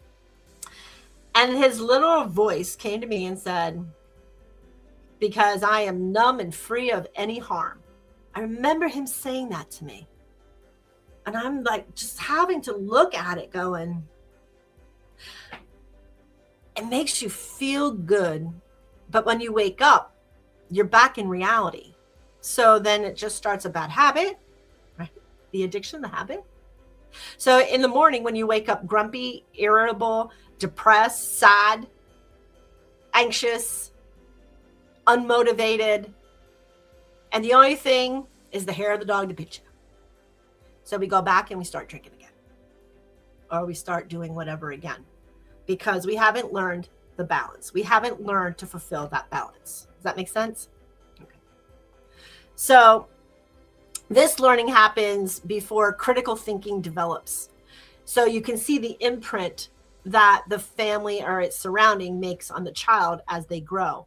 And this is where a lot of these people decide that they don't want no more, they're taken off, but yet that imprint's already there. So now when they get into their work or their studies or their unapproachable, undeemable, I can't deal with this anymore. Oh, that's right. I can just drink. It's just going to numb the pain. Or I can take this pill. It's going to numb the pain. Or I can start digging into food as comfort. See how that imprint moves? So then we go into behavioral modeling, which is social learning, the theory that children do not learn primarily through instruction. They learn through observation. What they see is what they do, right? So like social media, what you see on social media these days, you have to believe it's true because, my good friend so-and-so would never post that if it wasn't true. Wrong. My parent, wrong. We all have a system of believing a truth when it happens at the moment because it makes us feel good. It balances us, or it is see, I told you so, right? This is the state of division. And it could be very addicting, like social media is very addicting, because the best thing is having the divisions over the last 20 to 25 years in our world. These divisive divisionals, it's an addiction. How many people wake up and the first thing they damn do is they grab their phone? I'm guilty of it. I grab my phone to look to see what time it is. Oh, hello, welcome. What's today? What do we have? So my phone, first thing is it comes up on weather. I open up my eyes, is the time, I click and it shows me today's weather. It's an addiction. I want to know the time and I want to know the weather. And they go, MJ, that's not an addiction. Everything is an addiction because then it leads into everything else. How many people wake up? They have to have a cup of coffee and they have to see their newspaper before they start their day. The addiction of those in the finance department. They open up their eyes and they're jumping to see what the stock market is doing. Who did what when they were asleep over on the other side of the world? It forms stressful addictions. So, by observation, drinking, smoking, gambling, partying are all perceived as normal adult behavior when we have behavior modeling. There's nothing wrong with it. Why? I can go out to that party. Well, there's nothing wrong with it. Well, my dad goes gambling. He goes to the casino. I'm just going to go to the casino. Well, betting. Oh my gosh. The sports, gambling. That is gambling. That's an addiction. Because if you got a taste of money, you're going to keep being hungry and hungry and hungry for it. So where's the addiction and why do we have it? Why do we keep putting on our money knowing we could lose big at any minute? Right? Dog tracks, horse tracks, high lie. I can name tons of gambling apparatuses. Race, the jockey tracks. Kentucky Derby. My God, the billions of dollars. These are forms of addiction. All of it. If you like it, that's your will. But I don't want to hear it if you are part of mine that you are in debt above your ass. Let's heal this. I don't want to keep hearing about it because you're losing. It just doesn't work. And they can say, oh, I'm a professional gambler. I only bet on good odds. I love that one. I'm like, everybody has free will. Everybody. I love when I hear that, though. I only bet on good odds. Shut up. That's what I have to say. Stop it. Stop it. I understand that, here's another thing. I really don't play lotto because I feel like I'm just wasting my money. Maybe it's because I was over the gambling in 2.5 years in Vegas. But for me to play lotto these days, I see other people winning and I see other people, but how much money I didn't win. It's like bingo. I love bingo. I play the odds in bingo, right? Okay. How many people are here? And I start doing the math. I Sheldon Cooper brain. Oh, there's 60 people here. And if I flood my computers and flood my floor and I play on the odd, I have a better chance of winning. That's a gambler's side. That's a gambler's thing. But I still like bingo. Still a gambling. So some part inside. Now I don't play bingo a lot. In fact, I haven't played bingo. I can't even tell you how long. But I saw a bingo hall the other day and I went, oh yeah, there's a bingo hall. I didn't know how close it was to my house. And my husband just looks at me and goes, you play bingo? And I'm like, do I play bingo? I was the most hated bingo player in my family reunions. Uncle Harry, God love you. Right? But I do like to play bingo, whether it's for a prize, for money, or just for sport. I like bingo because bingo doesn't have to be about money. It could just be a win or lose. And, you're just eagerly finding the numbers. Keep your mind sharp. I'm not so sure they're gambling. Maybe somebody who is a very diehard addicted gambler can tell me, well, it's cards. It keeps it in your brain. They could probably find the same excuses I just did for bingo for gambling. I'm sure they could, but que sera, sera.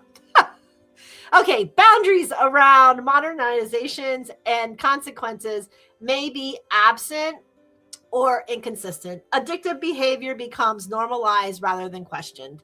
Attachment and emotional regulation. In homes where addiction is present, emotional availability may be inconsistent. Children may learn to self-soothe prematurely, right?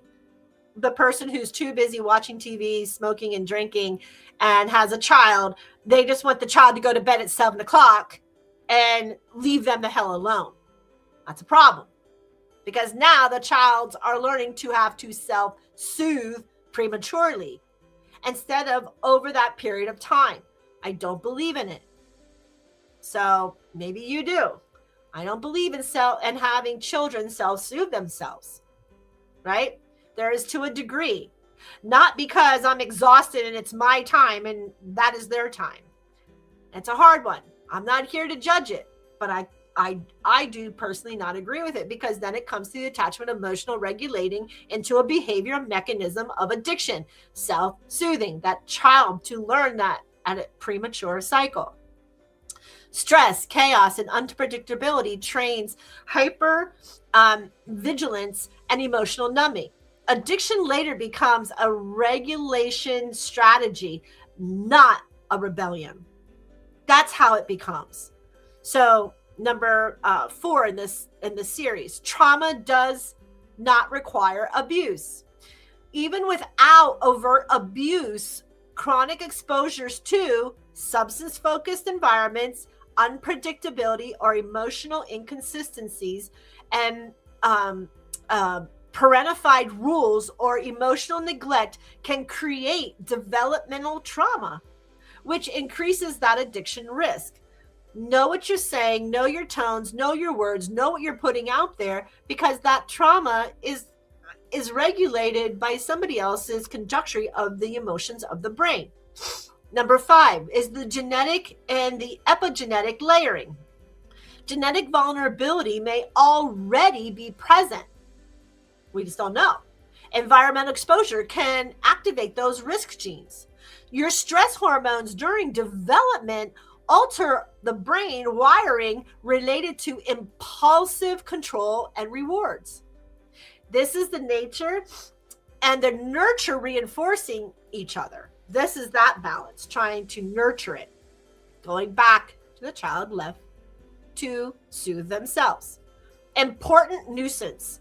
This does not mean every child from such a family will develop addictions, that parents are intentionally harming their children, or addiction is inevitable or irreversible. Protective factors that are secure attachment with another adult, awareness, spiritual grounding, therapy, resilience traits can interrupt all of these cycles. So the balance of the truth of statement here is a child raised in an addiction normalized environment is not doomed. So don't say you're doomed. Don't say you did it. However, they are statistically and biologically more vulnerable than others unless corrective experience occurs. Cut the cord. Stop the BS. Cut the cord. This is a good phrase. Addiction isn't only inherited through genes. It's inherited through our nervous system, behaviors, and our beliefs. What is it that you believe in? So, somebody asked, are all addictions from the same chakra center? Now we're going to get into chakras. And the short answer is no, all addictions do not come from that chakra center, but they often are clustered around a few core of those chakras, depending on what the addiction is regulating. From an energetic perspective, addiction, let me think.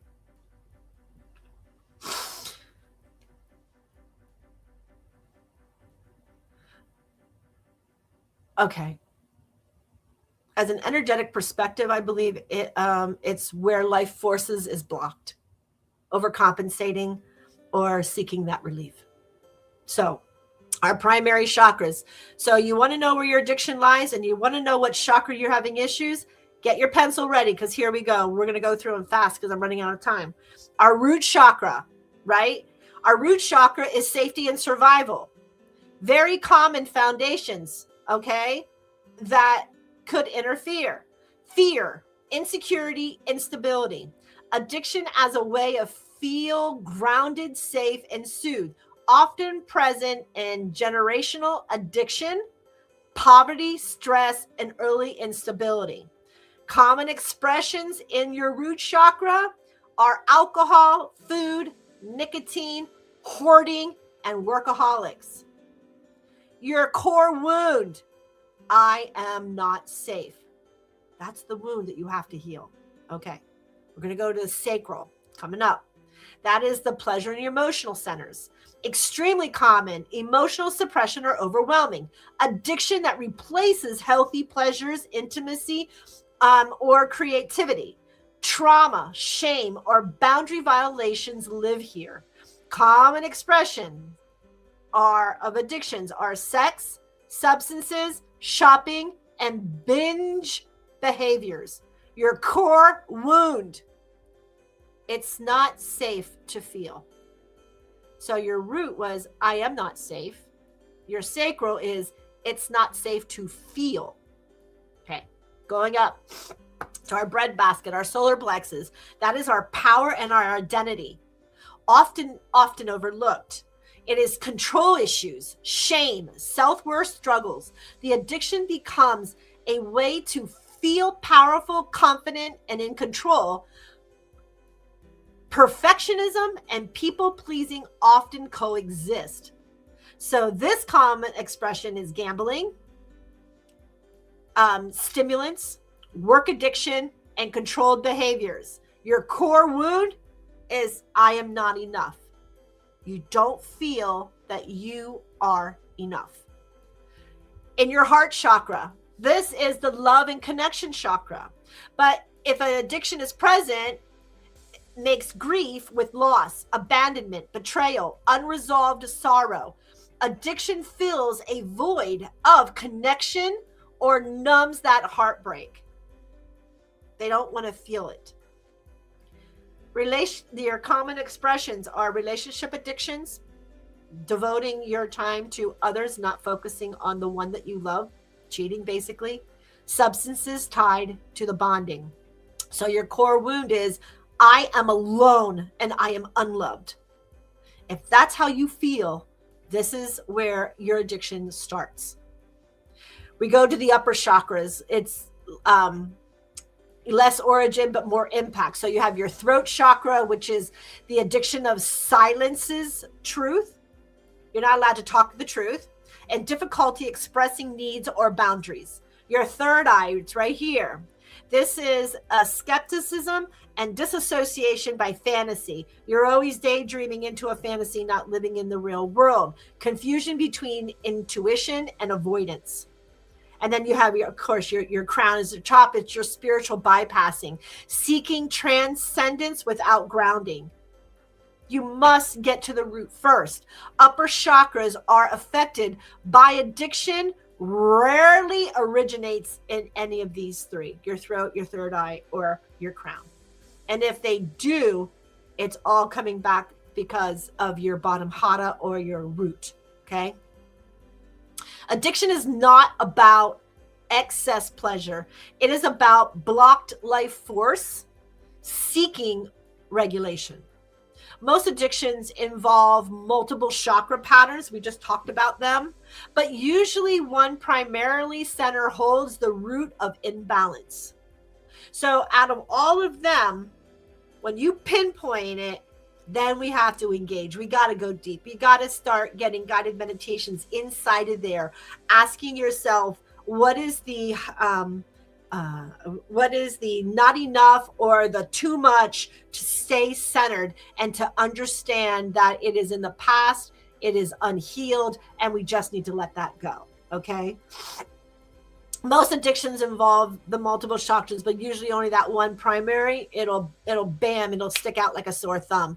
Practical, energetic takeaway here: treating addiction at only one chakra misses your whole system. Healing requires grounding. It's your root, feeling it in your sacral, empowering it in your solar plexus, and then reconnecting all of that learned process back into your heart chakra, so you can speak with love, you can forethought with love, and you can divinely accept it from God's grace. That is your throat, your third eye, and to God's heaven. So, alcohol. Here we're gonna break down some substances and then we'll finish. So addictions are mapped by chakra imbalance. Alcohol, primary is your root, your sacral, your heart. Your root is safety, grounding, survival, stress. Your sacral is emotional suppression or overflow, and your heart is grief, loneliness, and relational pain. Your energetic needs need to have safety. You need to honor your feelings, and you need to balance your connections. Nicotine or smoking addictions. This is your root and throat. You have a root and throat issue if we are nicotine smokers, okay?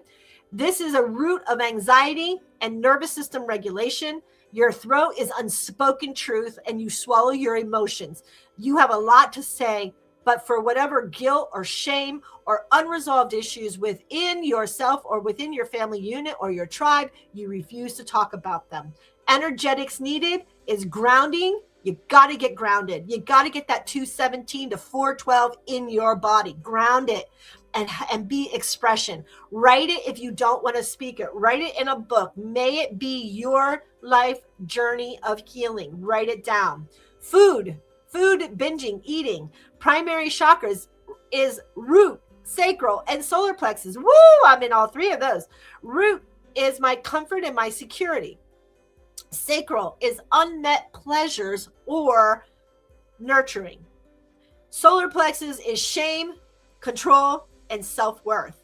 Energetic need is nourishment, but with self-trust. Honoring the body needs the nourishment, doesn't need an excessive amount of scarcity to have that nourishment. Sugars. Primary chakra is your sacral and your solar plexus. If you have addiction to sugars, this is your sacral is pleasure deprivation. There's your sacral, women. Here's your ice cream. Here's your brownie. Here's your cookies, right? The emotional pain of the sacral, right?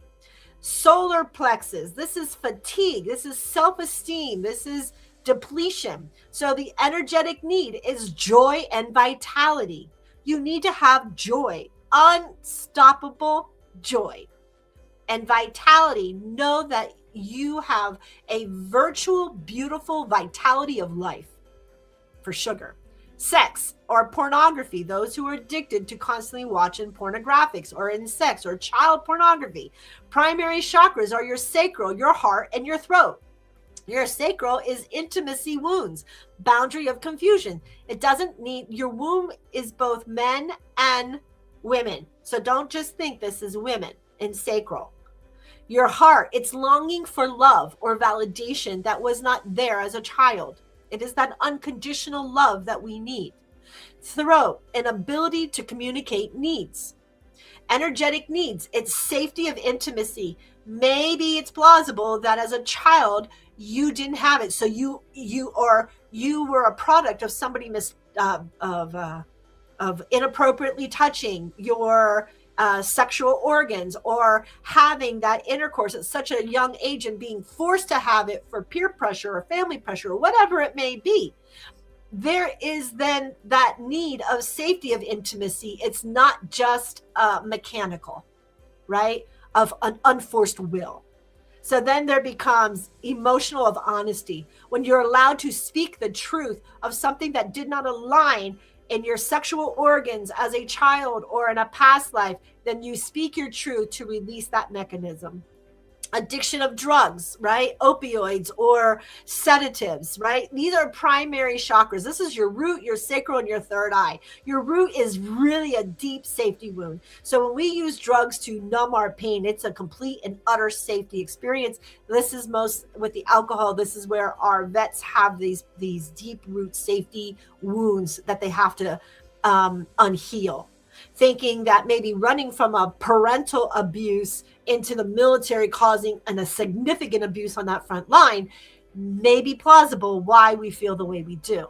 Sacral, and that is emotional pain. It's the emotion of not feeling loved. It's the unconditional love that we don't feel anymore, and that goes into that emotional pain. And then that third eye, it escapes from reality into sensation. So a lot of people daydream, or they're forever going back into wherever it was in that trauma. They're constantly with that third eye, escaping reality of today of safetiness.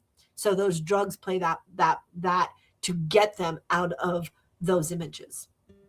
So stimulants such as cocaine, meth, ADHD medications that are misused. The primary is your solar plex and your third eye. So your solar plex is power, it's confidence, it's productivity. Your third eye goes back into focus, clarity, and control. Your energetic needs is self-worth and presence. You have no self-worth by taking these stimulant of these drugs. You need to find the power within you. You are your power. You are your will, and you have that faith to control it. These are things for stimulants.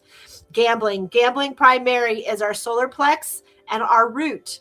Our solar plex is because we have our control, our identity, our ego wounds. And then our root is survival of fear, scarcity, mindset. That's in our root. Scarcity of money, thinking that we gamble, we make it. And then what happens when we don't? That just leads us more into that hole. So our energetic needs here is an empowerment of stability, being stable and dwart so that we don't have these high peaks and low peaks. So that we have to go gamble or feel that we have to have that in order for us to be stable and grounded. Workaholics, Capricorns, Taurus, you people, you are major of these workaholic. They counter into our solar plexus and our heart. Why? Because you fall within the fields of that solar plex of worth tied to productivity. You're not worth anything if you don't produce something in life. That is a major characteristic in that energetic field. Okay. And your heart, your conditional love, your approval seeking, you seek for everybody's approval. And when you don't get it, it hammers on you. That's the energetic field of a workaholic. And that is an addiction in itself. So that energetic need is intrinsic value and rest.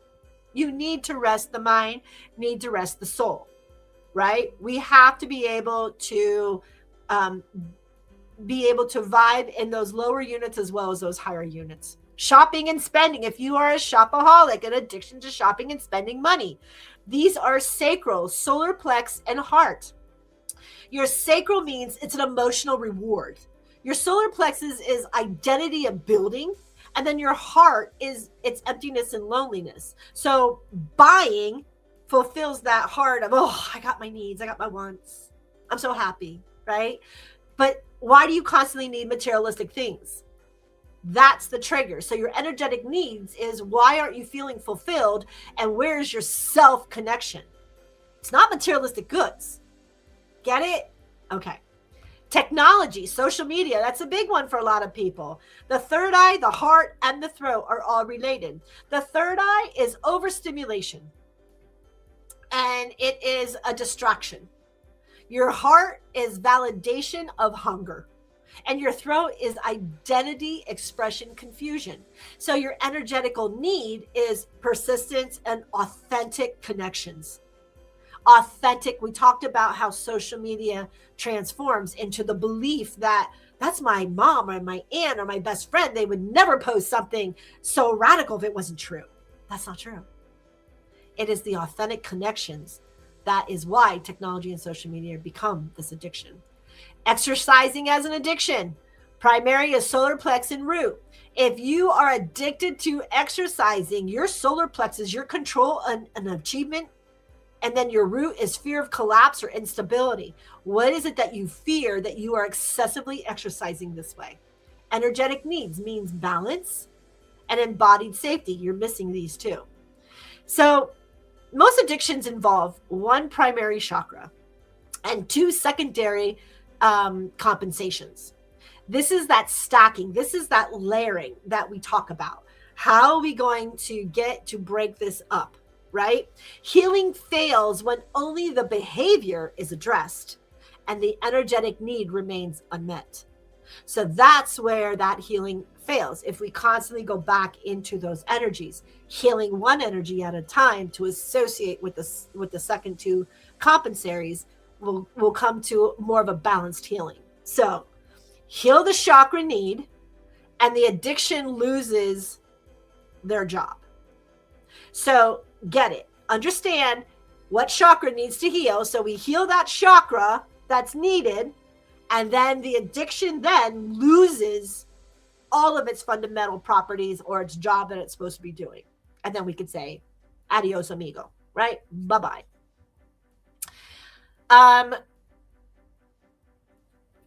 Okay. By discussing the chakra-specific healing frameworks and its addictions and how to refocus the mind, each one of those, it's practical, it's embodied practices that can be used in everyday and recovery work. Spiritual counseling, retreats, and daily integration, the goal is to meet the energetic need so that the addiction can no longer be its role model in our consciousness. So when we have that, You know, if it's a root, start by grounding. Take off those damn shoes. Get out of the rubber. Get out of the concrete. Put your feet in dirt. Get grounded into earth. Slow breathing, consistent routines. Your sacral practices, oh my gosh, my nose, is emotional journaling. So in your sacral, it's your feeling. How are you feeling? Why am I feeling this numb? How am I feeling this numb? Why? Start writing in a journal. That's your sacral practice. Gentle hip opening up movements or water immersion. Sit yourself in water and do like the breaststroke, right? Where your arms look like a frog. Get in there, get moving, open up your sacral inhibitors, right? Open those up and start journaling how you're feeling. And then we go to the permission to feel without fixing it. That's your sacral. Your heart practices, grief, rituals, letters, candles, ceremonies. Open up those grief factors. Co-regulate with having safe human connection with somebody who's not judging you or not placing ego upon you. These are heart practices. Feeling that deep passion, loving kindness, prayers, and meditation. Being love for self and love for God and love for man. Have to have that. And so when you look at those, like nicotine and smoking, we already talked about our root and our throat, the daily practices, saying one honest thing loudly. Say it. Don't be scared to tell your truth. Don't be shy to pull it back. Cold water on your feet and on your legs to get your root. Chewing, grounding herbs such as licorice, cinnamon sticks, something to connect you into earth and slow walking. This will all get you out of nicotine and smoking. By the way, clove, C-O-V-E, clove. Yes, the kind you stick in a ham, the kind you cook with, the kind that's in apple pies. You can smoke it, you can eat it, you can light it. Clove helps addiction removal. Clove helps addiction removal. If you have addictions, that's how I stopped smoking, was using cloves. My foods, I add clove into my foods. I eat less. Clove. Okay, so your throat, and then you have your food and your binging, as we talked about, your root. Eat at consistent times. Don't not eat all day and then pig at the end of the day, right? That's not. Warm your foods and self-soothing. Eat 20 minutes. Take 20 minutes to eat half the food that's on your plate. Sacral, mindful pleasures, tasting without judgment. I'm not going to say I like it or I don't like it. It is just nourishment for every cell in my body. Solar plexus, self-trust affirmations. Stop eating the first sign that you see food. Ask yourself, are you hungry? Are you not hungry? Sugars, right? Sugars are a problem. Blood sugars, especially stability through that rhythm of blood sugars in your insulin or your GLP-1s. That is really crucial for your sacral and your solar plexus. Sex and pornography, pelvic floor relaxation practices. Look into Kundalini yogas. Look into pelvic floor issues. Roll your sacral on a ball, left, right, side to side. Your heart, inner child, or attaching things. Dig deep into those heart traumas of that inner child. Sometimes we don't even remember them until we're in a meditation, and then it all comes out, or we have to unlayer stuff in order for it to come out. So these are all, and I'm way over. I'm so sorry. So I'm gonna go down because this should have been cancel, clear, delete. I could have made this a 2-part series because there's just so much involved, and I may do that. So I might conclude, because having psychological and retreat centers, what they do is one thing, but getting into the metaphysical approach is another. So I may make episode 65. In fact, I'm going to, because there's so much I want to dig into, and I just don't have the time. I'm already over. And so I got to run. Next week, I'm going to do episode 65 on addictions and assisting in the metaphysical. So I love you all. Thank you for listening, and be back for part 2 of addictions through the metaphysical next week. Happy New Year, and may all of your wishes come forth in 2026. It is the year of the horse. So get up on that horse and plow and go as fast as you can to build your fruition and to your love and your peace, however you want. You're listening to Military Broadcast Radio. I am MJ here at the World of Conscious Positive Thinking. And right here on our beautiful MBR station, the veterans get to have a voice and we get to heal by having that voice. So folks, I love you. I'll be back in 2026 with part 2 of Addictions through the Metaphysical Practices. Life is like a duck. Tough times don't last, but tough people do. Here at Military Broadcast Radio, we're teaming up with our friends at Die Tired, the veteran-friendly music band spreading strength, resilience, and mental health awareness one shirt at a time. And check this out. Their brand new shirts feature broadcast beaker right on the breast pocket. A reminder that you can weather the storm, and you're never alone. Shirts are only $25, and proceeds support giving veterans a voice. MBR's mission to teach veterans how to podcast and videocast. Because when our vets are talking, they're not overthinking. They're not second-guessing. Together, we stop the 22 stigma. Grab your shirt today at mbradio.us and hit the shop. Or go directly to toramerch.printavo.com/merch/dietiredband. That's toramerch.printavo.com/merch/dietiredband. Suit up, stand strong. Remember, we're unduckable together. You're built tougher than the storm. Ladies and gentlemen, thank you for tuning in to Military Broadcast Radio. As we wrap up today's show, we want to remind you that the podcast of today's episode will be available right after we go off the air. So if you missed any part of the show or want to listen again, be sure to check it out. And remember, we're here to support and honor our veterans. Your stories and experiences matter, and we are committed to giving you a platform to share them. That's right. We're here to give our veterans a voice. So don't forget to catch the podcast and stay connected with us. Giving our veterans a voice.